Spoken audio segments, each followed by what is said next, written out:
आज जिस टॉपिक पे बात करेंगे वो फ्यूज़ के ऊपर बात करेंगे। आप लोग फ्यूज़ के ऊपर बात करेंगे। तो आप देखते होंगे मैं स्पेशली छोटे फ्यूज़ की बात करूँ जो कंट्रोल फ्यूज़ है उसके ऊपर, लेकिन इसके ऊपर भी बात करते हैं। फिर उसके बाद उस फ्यूज़ पे जाते हैं कि फ्यूज़ ब्लास्ट क्यों हो जाता है, क्यों जल जाता है, क्या रीज़न है, तो सिस्टम में क्या प्रॉब्लम होने से फ्यूज़ ब्लास्ट हो जाता है या मेन ब्रेकर आपका ट्रिप कर जाता है फ्यूज़ की वजह से। बाकी टॉपिक छोड़ दो, सिर्फ एक ही फ्यूज़ पे रहते हैं। तो जैसे इसका एक फ्यूज़ ये ख़राब हो गया, इसका एक जो फ्यूज़ है ये ब्लास्ट हो गया है, उड़ गया है, कंटिन्यूटी नहीं दिखा रहा, आपका इन आउट पे नहीं दिखा रहा है।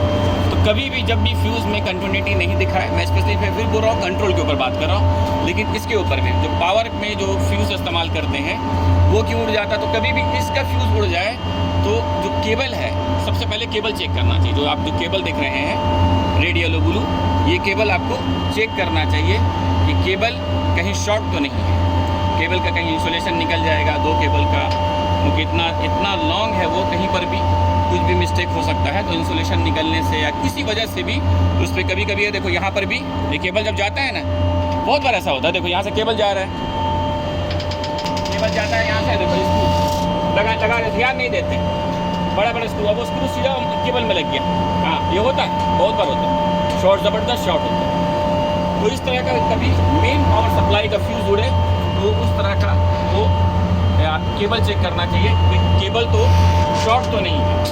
केबल जब शॉर्ट होगा तो इस तरह का आपका फ्यूज़ ब्लास्ट होगा केबल। तो जो भी केबल है आपका 3 फेज़ का, वो केबल आपको चेक करना चाहिए, फ्यूज़ उड़ रहा है या आपका ब्रेकर ट्रिप कर रहा है, मेन ब्रेकर की बात करते हैं।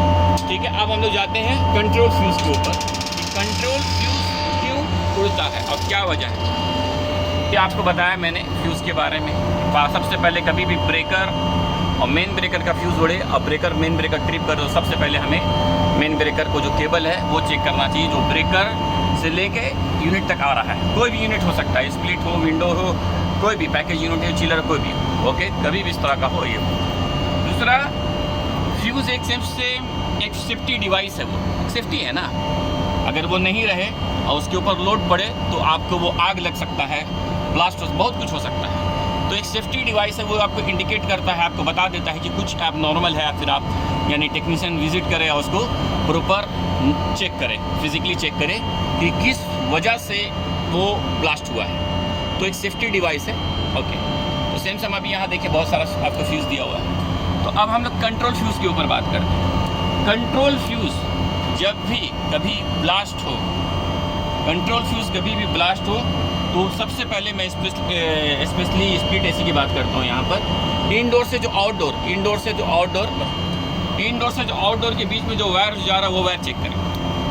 इनडोर से आउटडोर के बीच में जो वायर जा रहा है वो वायर चेक करें सबसे पहले, जो कंट्रोल वायर है बिटवीन जो तीन कभी 4-5 कंपनी के हिसाब से वायर कम बेसी होता रहता है।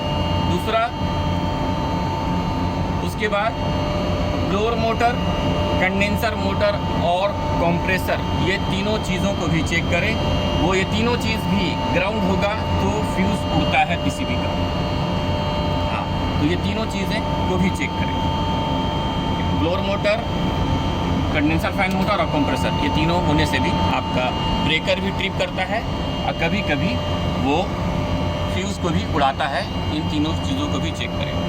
एक जो कॉमन जो रीज़न है मेरे हिसाब से ओवरलोड, हद से ज़्यादा उस सर्किट पे लोड है, वो चीज़ पे लोड है, फ्यूज़ पे ज़्यादा लोड है, ओवरलोड आप दे देंगे उसके ऊपर, यानी उसकी कैपेसिटी के हिसाब से फ्यूज़ में एम्पेयर मेंशन रहता है, लेकिन अगर उस पर ओवरलोड दे देंगे तो आप देखेंगे केबल गर्म हो रहा है। तो ओवरलोड होने से ये बहुत मेन कॉमन रीज़न है जिसकी वजह से फ्यूज़ उड़ता है। तो इनको भी चेक करें कि उसका जो रेटेड एम्पेयर है, नेम प्लेट में एम्पेयर कितना है और कितना एक्चुअल ले रहा है। तो ये कॉमन रीज़न है फ्यूज़ उड़ने की वजह से, उड़ता है जो।